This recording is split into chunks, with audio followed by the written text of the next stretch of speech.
7h46, le petit déjeuner politique de Valérie Rabault ce matin, députée PS du Tarn-et-Garonne et présidente du groupe socialiste à l'Assemblée nationale. Bonjour Valérie Rabault. Bonjour.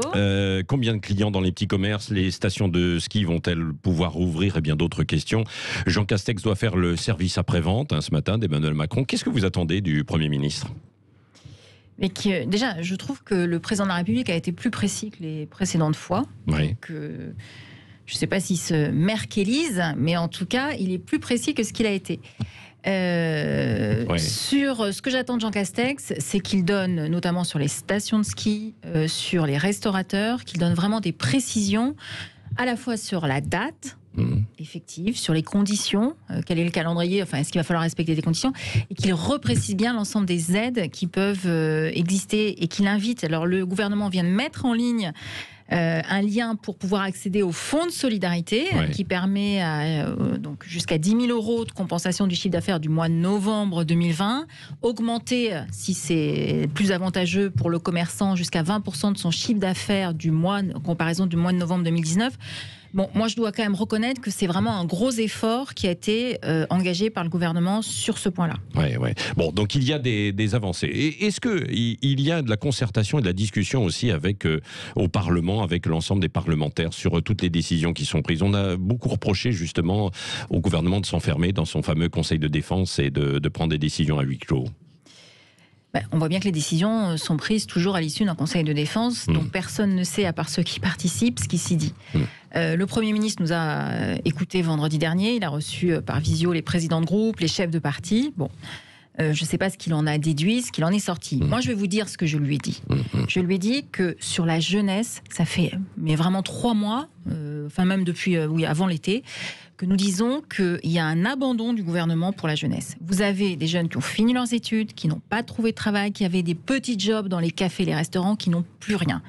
Et ces jeunes-là n'ont pas, par définition, le RSA. Donc nous disons qu'il faut un minimum jeunesse, comme il existe dans notre pays un minimum vieillesse. Il faudrait que ce soit 500 € par mois, jusqu'à la fin de l'état d'urgence. Après, on verrait comment on peut aménager de manière pérenne, mais ça, c'est indispensable. On ne peut pas laisser les jeunes sans rien sur le carreau.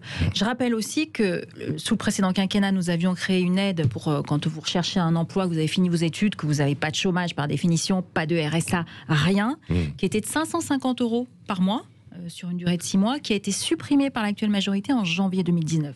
Donc sur la jeunesse, il y a un énorme chantier à mener que le gouvernement n'a jusqu'à présent pas mené.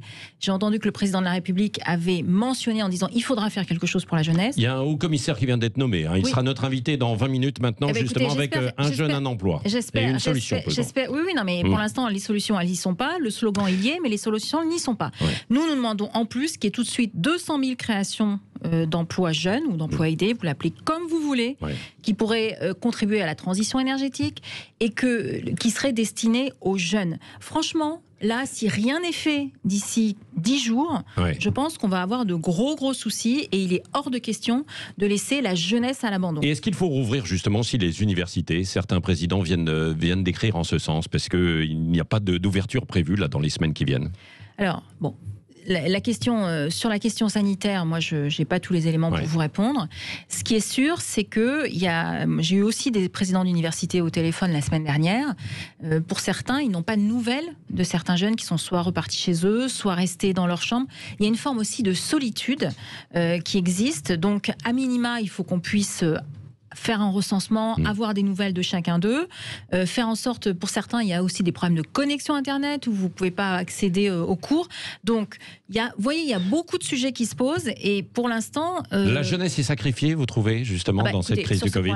Oui, je ne sais pas si elle est sacrifiée, mais en tout cas, ce qui est sûr, c'est qu'il faut la soutenir plus. On ne peut pas faire, en tout cas, d'un point de vue de responsabilité, même de la jeunesse, c'est notre futur, on ne peut pas avoir des générations sacrifiées sur l'autel du Covid-19. Les restaurants, les bars sont sacrifiés aussi. Il faudrait les rouvrir, selon vous, ou pas? Alors, je pense que c'est le sujet le plus compliqué. C'est bien, parce que quand on va dans un café, au restaurant, on enlève son masque et il peut y avoir des contaminations qui se produisent. Je pense que déjà avoir donné une date au 20 janvier, c'est une perspective qui est quand même meilleure que rien du tout. Et le fonds de solidarité, honnêtement, qui a été mis en place, constitue un bon soutien. Maintenant, je pense qu'il faudrait que dans chaque département, il puisse y avoir une analyse situation par situation. Pour pouvoir. Non, mais alors vous imaginez, là, ça va être la cacophonie ici dans un département, on ouvre des restaurants. Non, mais je veux dire, pourquoi pas, bien sûr. Vous avez 200 000 en France qui ont été contraints de fermer. Vous pouvez quand même de temps en temps avoir, je pense, regarder des situations vraiment de manière précise. Oui. Valérie Rabault, Emmanuel Macron a annoncé une stratégie sanitaire là, sur l'isolement des malades avec le dépistage et puis les vaccins. Est-ce que vous êtes vraiment associé à ça? J'ai vu qu'il y avait un débat hier quand même sur l'isolement des malades. Le groupe Agir veut un vrai dispositif avec indemnité journalière d'un côté et puis des amendes en cas de non-respect. C'est une bonne idée ou pas? Non. Et comme le groupe Agir l'a proposé lors de la réunion avec le Premier ministre vendredi dernier, moi j'ai dit que je n'étais pas favorable.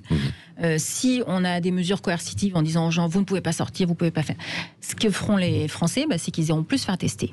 Donc je pense que c'est beaucoup plus risqué comme stratégie plutôt que d'avoir une stratégie incitative. Quand vous avez une stratégie incitative, vous faites tester, vous restez, en général les personnes restent chez elles, il faut quand même être honnête. En tout cas, celles que je connais, elles sont restées chez elles prennent des précautions. Mais commencer à dire, on va vous mettre des amendes, on va être très coercitif, je pense que c'est une mauvaise stratégie. Mais il faut lancer un dépistage beaucoup plus massif, alors, ou pas? Vous voyez, il y a d'autres exemples qui se passent. Moi, je préfère une solution rigoureuse plutôt qu'une solution coercitive. Quand vous allez, par exemple, le dos outre-Rhin, vous allez me dire, je prends encore un exemple sur l'Allemagne. Oui, mais bon, ils définissent plus de process que nous, et c'est peut-être dans la période actuelle ce qui est important. Quand vous allez dans un EHPAD, dans une maison de retraite, vous faites un test antigénique à l'entrée. Donc, vous êtes positif, vous rentrez pas. Vous êtes négatif, vous pouvez entrer. Ça, c'est un process, ça prend un quart d'heure à faire, qui peut être mis en place et qui est beaucoup plus sécurisant à la fois pour les personnels, pour les résidents, pour ceux qui rentrent, qui se disent, voilà, au moins j'ai une sécurité, je ne vais pas rentrer même dans un si EHPAD. c'est pas fiable à 100%, mais au moins c'est quand même beaucoup plus sécurisant que de rentrer comme ça et de ne pas savoir si vous êtes, si vous n'avez pas de symptômes et que vous êtes contaminé. Donc vous voyez, si on met un process qui est rigoureux, qui est sérieux, à mon avis, c'est plus sécurisant que ce qui peut de mettre des mesures coercitives, comme vous les citiez tout à l'heure. Oui, Valérie Rabault, sur les vaccins, le président de la République compte sur l'arrivée de ce vaccin pour la fin de l'année, début de l'année prochaine. Est-ce que vous trouvez qu'il n'est pas un petit peu trop rapide? Et puis ensuite, il y a la mise en place d'un comité avec un collectif de citoyens. Alors, sur les vaccins, j'ai réécrit au Premier ministre, parce que moi, je souhaite savoir exactement à qui ils ont commandé les doses, combien. Vous voyez, là aussi, on est le pays qui a donné le moins d'informations concrètes sur la vaccination, sur comment ça va se passer. Vous allez me dire, je cite encore l'Allemagne, je vais le faire. Ils ont déjà commandé des conteneurs pour ces vaccins, notamment pour ceux qui doivent se conserver à moins 80 degrés, donc ce qui est quand même pas une mince affaire, ça on est bien d'accord. Et là-dessus, on n'a pas beaucoup. C'est la première fois qu'on a entendu la date avec l'intervention du président de la République. Donc vous me demandiez tout à l'heure, qu'est-ce que j'attends du Premier ministre? Qu'il nous dise combien il a de commandé de doses, à qui, est-ce qu'il a commandé les vaccins à moins 80 degrés, qui doivent se conserver à moins 80 degrés ou pas, et comment il compte les déployer sur le territoire. C'est-à-dire est-ce qu'il y a déjà des centres qui sont prêts ou qui sont en préparation? C'est que des questions pratico-pratiques dont on a besoin. Donc ça, c'est sur l'organisation. Et après, il y a la doctrine de tests de vaccins, qui va pouvoir être vacciné en priorité, j'imagine les soignants. Là, c'est la même chose, quoi. Il faut que ce soit organisé au niveau régional. C'est un mode d'emploi. On a besoin, vous savez, pour la crise, c'est forcément anxiogène, et on a besoin d'un mode d'emploi précis. Valérie Rabault, un mot, vous êtes une spécialiste des finances. Hier, Bruno Le Maire l'a encore affirmé, la dette ne sera pas financée par les impôts, et le gouvernement se fixe une vingtaine d'années à peu près pour rembourser la dette Covid. Il peut se fixer 20-30 ans, il ne sera plus là, Bruno Le Maire, à ce moment-là. Donc, et alors, qu'est-ce que vous répondez en fait à ça? Alors moi, donc déjà, je remercie la Banque Centrale Européenne. S'il n'y avait pas la Banque Centrale Européenne, rien de notre plan de relance, de notre plan de soutien pour être financé. Donc aujourd'hui, on vit à crédit sur la bonne volonté de la Banque Centrale Européenne. Il est évident que le montant de dette est très important, que de toute façon, elle ne sera pas remboursée en 10... les 20 ans sont sans doute assez réalistes dans la bouche de Bruno Le Maire, et je suis d'accord avec lui. Mais ça n'empêche pas d'avoir une réflexion sur le financement de la crise, ce qu'il ne veut pas avoir. et à réfléchir aussi à une contribution des plus hauts revenus. Ce qui se fait, regardez, la vice-présidente aux États-Unis a annoncé que, grosso modo, si vous gagnez plus de $400 000 par an, vous serez mis à contribution. Tous les pays le font, sauf la France. Ouais. Donc les contributions des plus hauts revenus, ou les revenus garantis aussi, par exemple, il y a certains qui ont proposé les fonctionnaires qui sont à un haut niveau, qui pourraient tout contribuer. peut être possible. Ouais. Il suffit de le mettre d'abord. Non, mais on a l'impression que c'est tabou, en fait, tout ça. En France, c'est tabou. Ouais. Le ministre refuse de discuter du financement de la crise. Alors, il vous dit c'est pour dans 20-30 ans, comme ça, il est tranquille, il ne sera plus là, il ne sera plus ministre. Question avec Cécile Ménébus, Valérie Rabault. Oui, l'association Utopia 56, à l'origine du rassemblement des migrants place de la République lundi, menace d'installer un nouveau campement samedi soir sur une place symbolique aussi à Paris. Et sur les réseaux sociaux, ça fait un tollé. On parle d'instrumentalisation des migrants à des fins de communication. Certains demandent la dissolution de l'association. Vous en pensez quoi ? Oui, alors, déjà, on a tous été choqués par ce qui s'est passé. C'était lundi soir. Ça a été unanime. En tout cas, quand on s'est retrouvé le lendemain à l'Assemblée nationale, ça a été unanime. Moi, je connais pas spécialement cette association. Je l'ai découverte aussi à l'occasion de ce rassemblement. Non, je ne demande pas les dissolutions, mais ce qui est vrai, c'est qu'on a tous été choqués et qu'il faut qu'il y ait une réponse rapide du ministère de l'Intérieur, de savoir ce qu'il compte engager, quel est le résultat de son enquête, puisqu'il a demandé... le résultat devait lui parvenir sous 48 heures. Donc j'imagine qu'il a dû l'avoir. Ouais. Bon, et vous allez changer de nom alors ? Ça va s'appeler les socialistes, le PS ? Je n'en sais rien. Non ?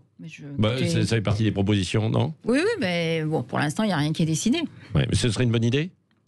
Mais je crois pas, honnêtement, vous savez, les Français, je pense qu'ils s'en fichent un peu du changement de nom.